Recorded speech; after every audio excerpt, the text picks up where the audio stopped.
जी हाँ, नमस्कार मित्रों। आज है 26 जून, यानी यूपीएससी मेंस को अभी सिर्फ 82 डेज आर लेफ्ट। मुद्दा है वीकली करंट अफेयर्स, मतलब ये सोम मंगल बुध गुरु शुक्र शनि और रवि आज तक में करंट अफेयर्स में क्या क्या हुआ जाने लायक। तो सबसे बड़े समाचार, नए प्रेसिडेंट का चुनाव होगा, द्रौपदी मुर्मू। बाय नाउ पे लेटर क्या है, वर्ल्ड ट्रेड ऑर्गेनाइजेशन की ये एनुअल फिशरीज सब्सिडी क्या है, सिंगल यूज प्लास्टिक उस पर बैन लेगा, क्या नियम लगाए गए, वर्चुअल डिजिटल एसेट जैसे बिटकॉइन पर टीडीएस कटेगा वो क्या है, भारत एनसीएपी नाम की कार सेफ्टी के कुछ नए 5 स्टार रेटिंग सिस्टम आई है। So one by one we will see this, starting with economy. अब इकोनॉमी में आप जानते हैं 6 पिलर में हम पढ़ते हैं, money, banking, finance, insurance, budget, taxation, international trade, sectors of economy, infrastructure and human resource development.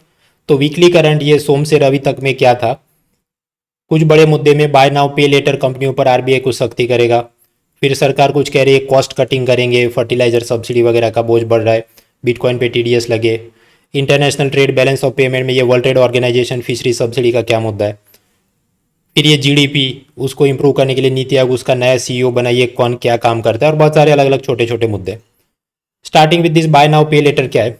मान लीजिए हमको ये फ्रिज खरीदना हो 25,000 रुपये का, आप क्रेडिट कार्ड से इक्वेटेड मंथली इंस्टॉलमेंट में मतलब किस्तों पे खरीदना चाहते तो क्या हो सकता है कि ये 25,000, लेकिन आपके पास इमीडिएट रकम नहीं है।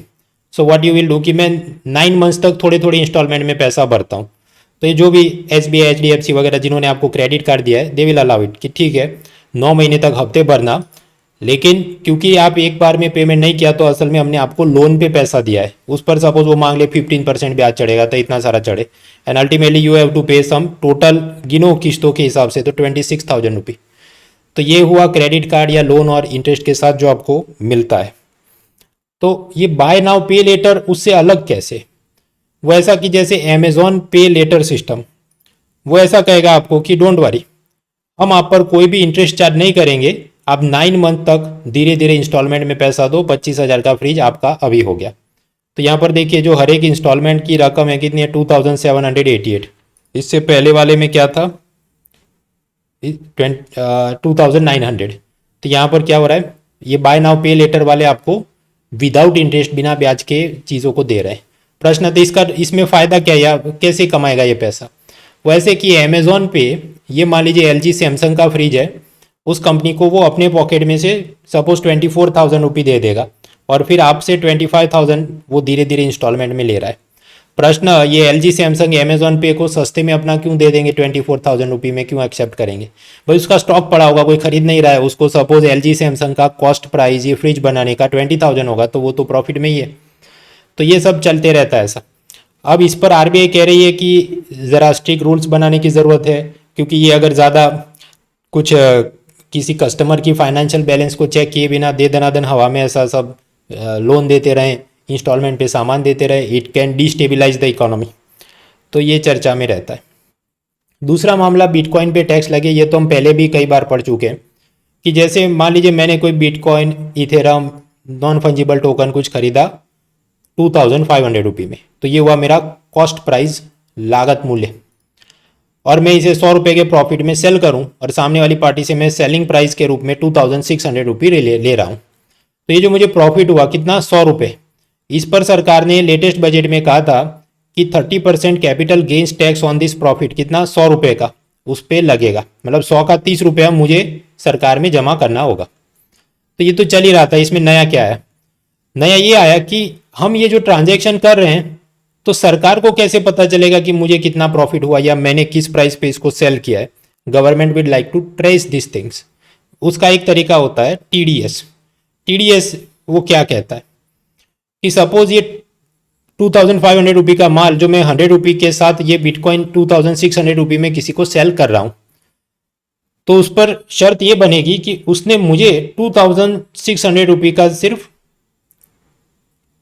99% रुपया वो मुझे देगा, और बाकी जो 1% रकम होगी ऑफ द 2,600 रुपये वो उस आदमी ने टैक्स डिडक्टेड एट सोर्स ऐसा बोल के 2,600 रुपये में से 1% रकम गवर्नमेंट में जमा करनी होगी, और उसने मेरा नाम लिख के वो दे देगा कि ये मृणाल था और उसका ये पान कार्ड नंबर है, उससे मैंने बिटकॉइन खरीदा है, and I paid him, I was suppose to pay him 2600 rupees, जिसका 99% मैंने उसको दिया और बाकी 1% मैं गवर्नमेंट को दे रहा हूँ, ऐसा ये सेलर बोलेगा।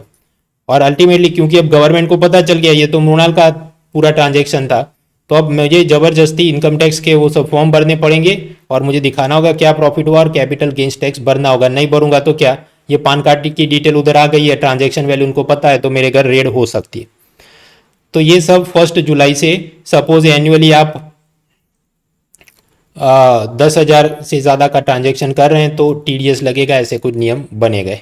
अब कुछ कहेंगे इस पर मेरे को 500 जात के डाउट है, तो वो डाउट एग्जाम के लिए काम के नहीं है, सिंपल 1-2 लाइन में पता होना चाहिए, हमने जान लिया, आगे बढ़ो।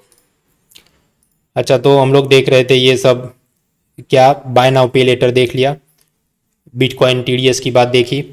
कॉस्ट कटिंग के अंदर सरकार ये कह रही है कि जो गवर्नमेंट एम्प्लॉय अगर कहीं ट्रैवल पे जा रहे हैं सरकारी काम से, तो सस्ते में सस्ती टिकट खरीद के तुम जाओ, ताकि गवर्नमेंट पे फाइनेंशियल बर्डन कम हो जाए। क्योंकि आजकल ये रशिया यूक्रेन वॉर के चलते बाहर से जो फर्टिलाइजर आता है वो बहुत महंगा हो गया है, फार्मर को सस्ते में देने के लिए बहुत हमको सब्सिडी देनी पड़ती है, तो सरकार हर जगह छोटे छोटे ऐसे कॉस्ट कटिंग कर रही है। फिर एक मुद्दा चला WTO की फिशरी सब्सिडी, ये क्या है समझते हैं। फॉर एग्जाम्पल सरकार लेकर आई प्रधानमंत्री मत्स्य संपदा योजना, तो नाम से ही सीधे फिशरी सेक्टर को मदद करेंगे। फॉर एग्जाम्पल अगर किसी फिशरमैन को कोई ऐसी बोट खरीदनी है तो वो बैंक से लोन लेने जाएगा, लोन के ऊपर ब्याज चढ़ेगा, सपोज कि ये 10 लाख रुपए की बोट है, इस पर 15% लोन इंटरेस्ट रेट है, तो गवर्नमेंट उस लोन इंटरेस्ट रेट पे कुछ सब्सिडी देगी, मतलब सरकार अपने पॉकेट से बैंक को लोन इंटरेस्ट रेट का कुछ पैसा देगी, तो फिशरमैन को ये सस्ते में बोट मिल जाए। फिर फिशरमैन की इच्छा होगी कि मुझे ये बोट का इंश्योरेंस भी करवाना है, ताकि अगर बोट डूब जाए तो मुझे पैसा मिले, तो वो ऐसा कोई जनरल इंश्योरेंस कंपनी के पास जाएगा, तो वो जनरल इंश्योरेंस कंपनी फिशरमैन से प्रीमियम फीस लेगी। आप इंश्योरेंस करवाते हैं किसी चीज़ का तो इंश्योरेंस कंपनी आपसे फीस लेती है, जिसे हम कहते हैं प्रीमियम, तो उस इंश्योरेंस प्रीमियम पे भी सरकार सब्सिडी देगी, ताकि फिशरमैन को ये इंश्योरेंस प्रोडक्ट सस्ते में मिले। तो ये सब बहुत सारी और भी चीज़ें वो सब होती है प्रधानमंत्री मत्स्य संपदा योजना में। अब आप समझिए अगर भारत सरकार दे दनादन ऐसी फिशरी सेक्टर को सब्सिडी देती रहे, और सामने श्रीलंका की सरकार, आप जानते हैं उनके कितने वादे चल रहे हैं, तो वो तो इतनी सब्सिडी दे नहीं पाएंगे। अल्टीमेटली भारत के फिशरमैन के लिए मछली पकड़ना सस्ता हो जाएगा, क्योंकि उसके बहुत सारा कॉस्ट प्राइस जैसे बोट खरीदना, उसका लोन पेमेंट, वो तो सब कम हो रहा है। एज अ रिजल्ट इंडिया का फिशरमैन हो सकता है $100 में फिश एक्सपोर्ट करने को रेडी हो जाए, और श्रीलंका का फिशरमैन, क्योंकि वहाँ तो डीजल और पेट्रोल की भी शॉर्टेज है, तो सोचो मछली पकड़ने के लिए भी बोट चला रहे हो, डीजल चाहिए, so he may be exporting it for $250 for the particular fish. तो स्वाभाविक है अमेरिका वाले तो इंडिया की सस्ती फिश खरीदेंगे, तो श्रीलंका वाला compete नहीं कर पाएगा। यानी कि अगर कोई देश बहुत ज़्यादा फिशरी सब्सिडी देता है तो वो खराब क्यों है, क्योंकि उससे ऐसा ट्रेड बैरियर यानी व्यापारिक बाधाएं खड़ी होती कि हमारा माल ज़्यादा एक्सपोर्ट हो जाएगा, उनका माल एक्सपोर्ट हो नहीं पाएगा। और दूसरा प्रॉब्लम आएगा ओवर एक्सप्लॉयटेशन।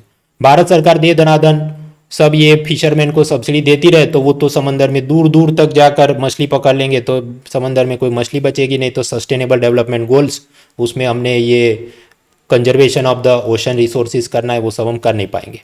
इसलिए वर्ल्ड ट्रेड ऑर्गेनाइजेशन चाहता है कि ये सब फिश सब्सिडी धीरे धीरे कम की जाए। उसके लिए वर्ल्ड ट्रेड ऑर्गेनाइजेशन का अग्रीमेंट ऑन फिशरीज सब्सिडी यानी AFS है, मत्स्य उद्योग के लिए सब्सिडी पर समझौता। उसमें 3 जात की सब्सिडी है। एक तो इलीगल फिशिंग को प्रमोट करती हो ऐसी सब्सिडी, दूसरा ओवर एक्सप्लॉइटेड स्टॉक, मतलब कोई खास जात की मछली है या कोई खास जात का इलाका है, वहाँ बहुत ज़्यादा मछली पकड़ी जा रही है और वहाँ और मछली पकड़ने के लिए सरकार सब्सिडी देती हो। और तीसरा फिशिंग ऑन अनरेगुलेटेड हाई सी, मान लीजिए ये साउथ चाइना सी या कहीं पर जहाँ किसी की मालिकी का नहीं, उधर भी जाके दे दनादन मछली पकड़ो, ऐसा चीन अपने मछुआरों को सब्सिडी देती हो। तो ये सब टाइप की सब्सिडी को धीरे धीरे फेज आउट करो, बंद करो, ऐसा WTO बोलता है। अब इसमें भारत सरकार को ऐतराज है। उनका ये कहना है कि यूरोपियन यूनियन, जापान, ये सब लोग तो अपने फिशरमैन को ढेर सारी सब्सिडी देते हैं, हज़ारों मिलियंस डॉलर की, उसके सामने हम तो बहुत कम सब्सिडी देते हैं, इसलिए हमें मत बोलो, पहले जाके उनसे सब्सिडी उनकी कम करवाओ। और दूसरा, क्योंकि हम गरीब हैं, हमारे फिशरमैन गरीब हैं, उनको मदद के लिए सब्सिडी देना मांगता है, तो we want special and differential treatment, relax deadline की, बाकी सब देशों को बोलो 5 साल में सब्सिडी बंद करें, हमको बोलो 25 साल में सब्सिडी बंद करो, वगैरह वगैरह। अब ये वर्ल्ड ट्रेड ऑर्गेनाइजेशन की मिनिस्टेरियल कॉन्फ्रेंस, मंत्री सम्मेलन, जो स्विट्जरलैंड के जिनेवा शहर में हुआ, वहाँ इस सब की बात हुई थी, लेकिन कोई अच्छा सबको पसंद आए, कोई सख्त स्ट्रॉन्ग टाइप का अग्रीमेंट बन के नहीं आया, इसलिए न्यूज़पेपर में कॉलम चलती रहती। तो कुल मिलाकर बात क्या थी, हमने जान ली 5 मिनट में। मेंस में पूछे कितनी औकात है इसकी, मैक्सिमम 150 या 250 वर्ड्स, उसमें ये लिखा थोड़ा blue economy, oceanic resources, sustainable development, conservation of this that, 4-5 और एग्जाम्पल कुछ याद आ जाए लिख दो तो खेल खत्म। तो हर चीज़ में अभी पीएचडी करने मत बैठो, ये अभी 82 डेज ओनली आर लेफ्ट, तो हर चीज़ नाप तोल के थोड़ी थोड़ी तैयार करनी। फिर कुछ मुद्दा चला नीति आयोग का नया सीईओ। नीति आयोग का स्ट्रक्चर पता है आपको, जैसे कोई कंपनी होती है, कंपनी के ऊपर क्या होगा, बोर्ड ऑफ डायरेक्टर। तो यहाँ कंपनी मतलब नीति आयोग कंपनी तो नहीं है, लेकिन उसके ऊपर होगी गवर्निंग काउंसिल, जिसमें पीएम होंगे, सीएम होंगे, यूनियन टेरिटरी के लेफ्टिनेंट गवर्नर होंगे। फिर नीति आयोग खुद है, उसका चेयरमैन कौन, प्राइम मिनिस्टर खुद है, लेकिन वो रोज का काम नहीं देखते, उसके लिए एक वाइस चेयरमैन, उपाध्यक्ष होता है। उपाध्यक्ष कौन है, सुमन बेरी। अब वो तो इकोनॉमिस्ट है, तो उसको सब सरकारी फाइल में क्या लिखना है, कैसे लिखना है, अलग अलग डिपार्टमेंट से क्या लेटर मंगवाना है, क्या गवर्नमेंट रेजोल्यूशन है, गैजेट नोटिफिकेशन क्या होता है, उसे कुछ पता नहीं होगा। तो वो सब सरकारी लिखा पढ़ी करने के लिए, एडमिनिस्ट्रेटिव रिस्पॉन्सिबिलिटी के लिए नीचे एक सीईओ होता है जो आईएएस ऑफिसर होता है। काफ़ी टाइम तक, करीब 6 साल तक अमिताभ कांत थे, अब उनकी जगह परमेश्वरन अय्यर, वो एक दूसरे आईएएस ऑफिसर उसको रखा है, और वो इससे पहले स्वच्छ भारत मिशन को जोर शोर से लागू करने में वो ऑफिसर जिम्मेदार थे। खैर, ये तो ऐसे वीकली करंट अफेयर्स हम पहले भी कई बार पढ़ चुके हैं, और हर सोमवार रात 8 बजे में Mrunal Monday current affair series ऐसी टेस्ट चलती है फ्री में रात को 8 बजे। तो लास्ट वीक से वापस मैंने शुरू किया, 20 तारीख को टेस्ट थी। अब उसमें जो करीब 1900 स्टूडेंट्स ने पार्टिसिपेट किया। फिर बाद में मैंने भी क्वेश्चन में टिक करने गया, मैंने एक भी क्वेश्चन टिक नहीं किया, तो भी मुझे 7 परसेंटाइल मिले। इसका मतलब क्या, कुछ लोगों के नेगेटिव स्कोर होंगे। खैर, एक दो फालतू सवाल देख लेते हैं। इसमें से कौन Indo Pacific economic framework for prosperity, यानी ये जो IPEF है संगठन, जो असल में कुछ ऐसा ट्रेड अग्रीमेंट नहीं, अलग अलग ब्रॉड फ्रेमवर्क, वो हमने लास्ट वीक देखा था करंट अफेयर्स में। हाँ, तो इसके मेंबर्स कौन है, इंडिया है, जापान है, साउथ कोरिया है, चाइना है। अब पहली तो बात आप समझिए, ये प्रपोज किसने किया, अमेरिका के प्रेसिडेंट बिडेन ने। क्यों किया, क्योंकि चाइना की बेल्ट एंड रोड इनिशिएटिव को काउंटर करना है। तो इसमें चाइना तो होगा ही नहीं, क्योंकि चाइना के तो खिलाफ हो रहा है, तो फोर्थ स्टेटमेंट इज रॉन्ग। तो उस हिसाब से बी नहीं हो सकता और डी नहीं हो सकता। सो नाउ वी आर 50-50, 1-2 या 1-2 एंड 3 हो सकता है। Ultimately final answer 1-2-3 correct. तो इसमें 63% आउट ऑफ दोज 2000 कैंडिडेट्स वो करेक्ट हुआ, मतलब बाकी 27% के तुक्के गलत हुए। फिर ये प्रश्न, लेक सावा न्यूज़ में रहता है, वो कहाँ है, इराक में, तुर्की वगैरह ऑप्शन थे। ये न्यूज़ में इसलिए था क्योंकि ये पूरा तालाब या सरोवर जो सूख चुका है, इट हैज़ ड्राइड अप।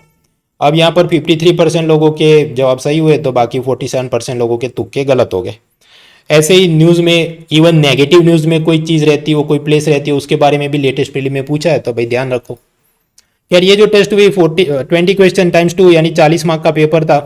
जिन जिन के 25 है उससे ज़्यादा है, सबको बधाई। बहन तनुश्री, अजीत, प्रज्ञांशु, नीलोफर, विधि, हरिदास, विमल, शिरीषा, प्रिंस, सत्येंद्र, फिर यात्रा, देवाशीष, मयंक, चंद्रेश, अमित, दीप्तेश, रोहित, हेमासाई, बाजीराव, नवनीत, रश्मि, जीत, दीपिका, अंकित, कस्तूब, नेहा, मोहिनी, रोहिताश्व, रोहित, कुणाल, मतलब ये कुणाल, रोहित, रोहिताश्व को 1-2-3 नंबर मिले।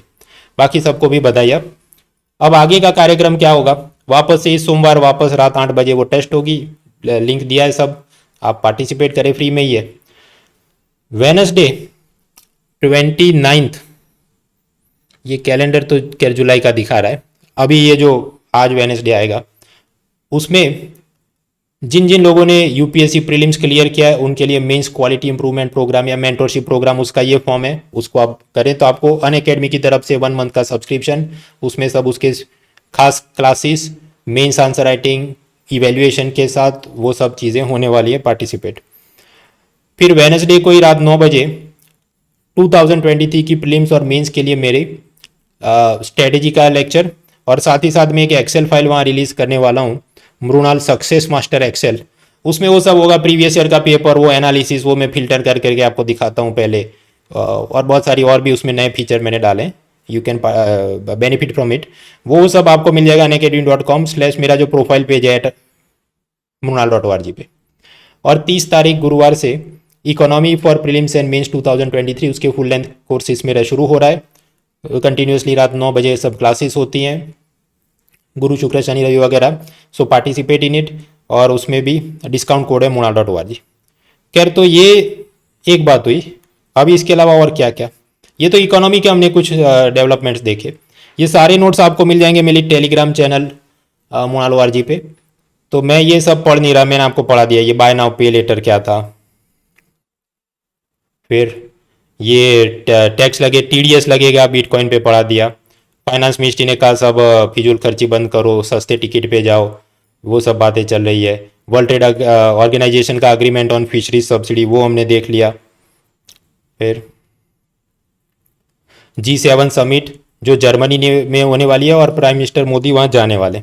अब वो वाली चीज़ को होने दो, अभी ये होगी फिर हम उसको और पढ़ेंगे। फिर कुछ चल रहा है black swan event. Black swan event मतलब हमने कभी भी सपना भी नहीं देखा और आ जाए, जैसे अमेरिका में वो 2007 की सब प्राइम क्राइसिस, या ये 2020 का कोरोना, या 2019 का कोरोना।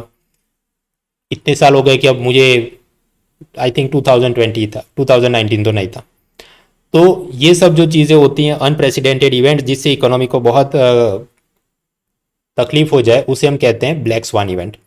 RBI ने कहा कि ऐसा ब्लैक स्वान इवेंट फिर से होगा तो भारत में से $100 बिलियन हवा में, मतलब बाहर चले जाएंगे विदेशों में। वो फॉरेन पोर्टफोलियो इन्वेस्टर अपना पैसा निकाल के भाग जाएंगे, उससे अपनी इकोनॉमी डिस्टेबल हो सकती है, ऐसी सब बातें चल रही। अब वैसे सारे आंकड़े याद रखने की जरूरत नहीं, लेकिन ये तो क्या आंकड़ा $100 बिलियन इजी से याद रह जाए। हाँ, तो हम लिख सकते हैं डिपेंडिंग की प्रश्न में क्या पूछा है, मेंस आंसर राइटिंग के लिए। फिर कुछ बात चल रही है कि फर्टिलाइजर जो हम इंपोर्ट करते हैं उसका खर्चा बहुत बढ़ रहा है, उसको कम करने की जरूरत है। तो उसकी कॉलम में कुछ सजेशन दिए गए कि हमने कुछ ऐसे केमिकल्स यूरिया में ऐड डाल करने चाहिए, जैसे यूरिएज इनहिबिशन का केमिकल, नाइट्रिफिकेशन इनहिबिशन का केमिकल। अब वो क्या करता है सब लिखा है इधर, कुल मिलाकर बात क्या है, ऐसे केमिकल के चलते यूरिया जो आपने जमीन में डाला है और फिर उसका पानी में गर्मी में जो डिसोल्यूशन, जो डिसइंटीग्रेशन विघटन होने वाला होगा, वो थोड़ा स्लो हो जाएगा, इनहिबिट हो जाएगा। इससे फ़ायदा क्या कि प्लांट है उस चीज़ को ज़्यादा एब्जॉर्ब कर पाए, इससे पहले कि वो ख़त्म हो जाए और कहीं बिखर जाए। So then it will help the plant, even थोड़ा सा भी यूरिया डाला तो ज़्यादा हमको आउटपुट मिले। फिर हम ये नैनो यूरिया जो लिक्विड फॉर्म में होता है उसे यूज़ करें। इसके क्या फ़ायदे, Win22 सीरीज़ में मैंने आपको पढ़ा दिया था। फिर SSP नाम का फर्टिलाइज़र सेल किया जाए, जिसमें 16% फॉस्फेट, 11% सल्फर और बाकी ऐसे कुछ कॉम्प्लेक्स फर्टिलाइज़र दिए जाएं, rather than just focusing on selected type of fertiliser. वरना ये रशिया यूक्रेन वगैरह से इंपोर्ट करते हैं, हमको बहुत महंगा पड़ता है, और सरकार ने फार्मर को तो सस्ते में देना है, तो सब्सिडी का बोझ बढ़ रहा है, विच इज़ क्रिएटिंग प्रॉब्लम। सामने क्रूड ऑयल भी महंगा हो रहा है। अब उसके ऊपर सरकार जो पेट्रोल डीजल पर एक्साइज ड्यूटी लगाती थी, पब्लिक को राहत मिले इसलिए हमने टैक्स भी कम कर दिया, तो सरकार को इनकम कम हो रही और सामने खर्चे बढ़ रहे हैं सब्सिडी के। So we need to control it वगैरह वगैरह। मित्रों, आप कोई टीवी फ्रिज खरीदने जाते हैं तो उस पर वो लेबल लगा होता है, star labelling, suppose 5 star 4 star. वो क्या दिखाता है कि वो कितनी बिजली कम खाता है, एनर्जी एफिशिएंसी दिखाता है। तो अगर आप कोई गाड़ी चला रहे हैं और आपको जानना है कि ये गाड़ी कितनी सेफ है, इसमें सब सेफ्टी फीचर अच्छे हैं कि नहीं, उसके लिए एक नई चीज़ लेकर आई है transport ministry, Bharat new car assessment programme, NCAP। तो उससे क्या पता चलेगा, ये कि गाड़ी कितनी सेफ है, उसमें सब सीट बेल्ट और कुशन और वगैरह वगैरह। फिर नीति आयोग का नया CEO में मैंने आपको बता दिया। फिर सरकार सोच रही है कंज्यूमर एक्सपेंडिचर सर्वे करेंगे कि पब्लिक कौन सी चीज़ पर कितना पैसा खर्च करती है। वो सर्वे होने वाला है, 5-5 साल पे होता है। अब वो रिपोर्ट आएगा तो देखेंगे। नेपाल के अंदर हम नया डैम बना रहे हैं। देखिए, अभी मैं थोड़ा फास्ट भगाता हूँ, ये जनरल नॉलेज चीज़ें हैं, आप टेलीग्राम चैनल पे देख लेना। जो भी चीज़ आप 20 मिनट्स पढ़ के ख़त्म कर सको तो 40 मिनट वीडियो नहीं देखना चाहिए। ट्रांसपोर्ट में मो बस, जो ओडिशा की सरकारी बस है, उसको कुछ नया अवार्ड मिला है यूनाइटेड नेशन की तरफ से वगैरह।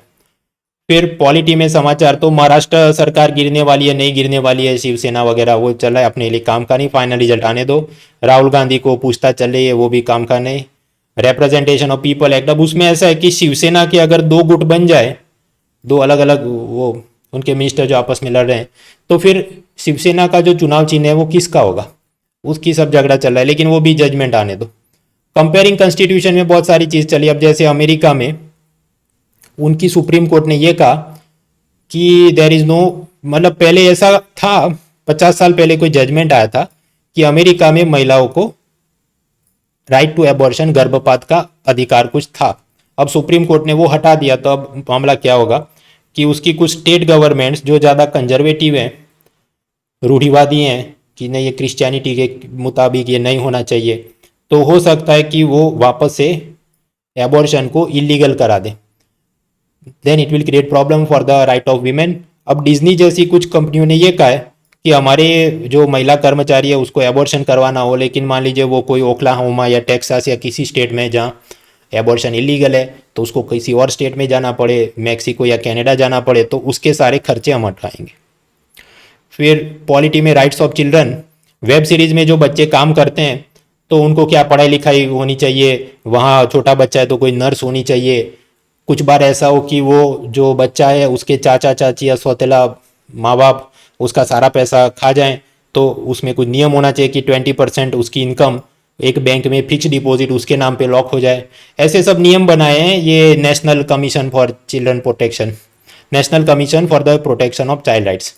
आसान सी चीज़ है, पढ़ लेना, मैं पूरे कर नहीं रहा हूँ। फिर presidential elections, president Ramnath Kovind का कार्यकाल खत्म हो रहा है, तो अभी नेक्स्ट प्रेसिडेंट कौन बनेगा उसका चुनाव होगा। तो एनडीए बीजेपी की तरफ से कैंडिडेट कौन है, द्रौपदी मुर्मू, जो कि स्वाभाविक सिलेक्शन तो उनका, इलेक्शन उनका हो जाएगा क्योंकि मेजोरिटी होगी। तो she is going to become the first scheduled tribe woman president of India. इससे पहले वो झारखंड की गवर्नर थी। ऑपोजिशन पार्टी ने अपना उम्मीदवार खड़े किया, वो कौन, यशवंत सिन्हा। अब प्रेसिडेंट का इलेक्शन कैसे होता है वो लक्ष्मीकांत में देख लो, या नहीं समझ आए तो यूट्यूब पे इतने सारे वीडियो देख लो, इसमें हम और अभी टाइम नहीं लगा रहे। कंपेयरिंग कॉन्स्टिट्यूशन में श्रीलंका पाकिस्तान में छोटे मोटे मुद्दे चलते रहे, बहुत आसान है, देख लो। कंपेयरिंग कॉन्स्टिट्यूशन में डायनेस्टिक पॉलिटिक्स, या फिर Azadi Ka Amrit Mahotsav and why we should be proud. तो फिलीपींस के अंदर उसका प्रेसिडेंट था रोड्रिगो डुटेर्टे, अब उसका जो भी कार्यकाल समाप्त हुआ तो अपनी बेटी को ही प्रेसिडेंट बना दिया। तो मतलब ये जो वंशवादी राजनीति है वो केवल भारत तक सीमित नहीं है, और भी जगह ये चल रहा है अमेरिका के अंदर। और फिर ये गोदराराट का जजमेंट कि अभी इसमें कुछ बचा नहीं मामला, कुछ लोग ऐसे ही बस उसको कीप द पॉट बॉइलिंग, क्या वो भी अब 2 लाइन का मुद्दा वो ख़त्म हो गया। एनवायरनमेंट प्रोटेक्शन में कोई भी ये नेशनल पार्क सेंचुरी, उसके आसपास 10 किलोमीटर का जो एरिया हो उसे सरकार नोटिफाई करती है इको फ्रेजाइल जोन ESZ के रूप में। अब उसके अलावा और 10 नहीं 11 किलोमीटर होना चाहिए और बफर एरिया होना चाहिए। ऐसा सुप्रीम कोर्ट में कुछ PIL गया, उसके बाद सुप्रीम कोर्ट ने कुछ बोला होगा 1 किलोमीटर एक्स्ट्रा करो, तो केरला के फार्मर्स नाराज है कि हमारी जमीन चली जाएगी वगैरह वगैरह। सिंगल यूज प्लास्टिक, ऐसी जो थैली या ये स्विगी जोमेटो से आप खाना मंगवाते हैं उसके साथ जो प्लास्टिक का स्ट्रॉ चम्मच आता है वो सबको बैन करवाया जाए, उसके सारे नियम बनाए सरकार ने। नहीं माना तो 5 साल की सजा, 1 लाख का दंड हो सकता है। प्रश्न, सिंगल यूज प्लास्टिक खराब क्यों है? 3 कारण है। एक तो ऐसा प्लास्टिक जो जलाते हैं तो ग्रीन हाउस गैस एमिशन होता है, ये सब स्ट्रे कैटल छुट्टे जानवर उसको खाते हैं, बीमार होकर मर जाते हैं, और लैंडफिल उसमें सब कूड़ा करकट और बढ़ रहा है। ऑल्टरनेटिव क्या होगा? बायोडिग्रेडेबल प्लास्टिक यूज़ करो, पेपर कप यूज़ करो, स्टील मेटल के चम्मच यूज़ करो वगैरह वगैरह। फिर ये एरोप्लेन उड़ता है और उसके इंजन का ये जो गोल गोल वो घूमता है, उसमें कोई पक्षी आ जाए तो इंजन बर्बाद हो जाए, लेकिन फिर भी सिंगल इंजन पे भी प्लेन का तो लैंडिंग हो सकता है। आजकल ये पक्षियों के ऐसे टकराने के मामले बढ़ रहे हैं, शायद इसलिए कि उधर खाना फेंका जा रहा है या क्योंकि बारिश आ रही है तो एयरपोर्ट के आसपास ज़्यादा पानी हो जाए तो वो पक्षी आते हैं वगैरह वगैरह चल रहा था, मैंने बना दिया।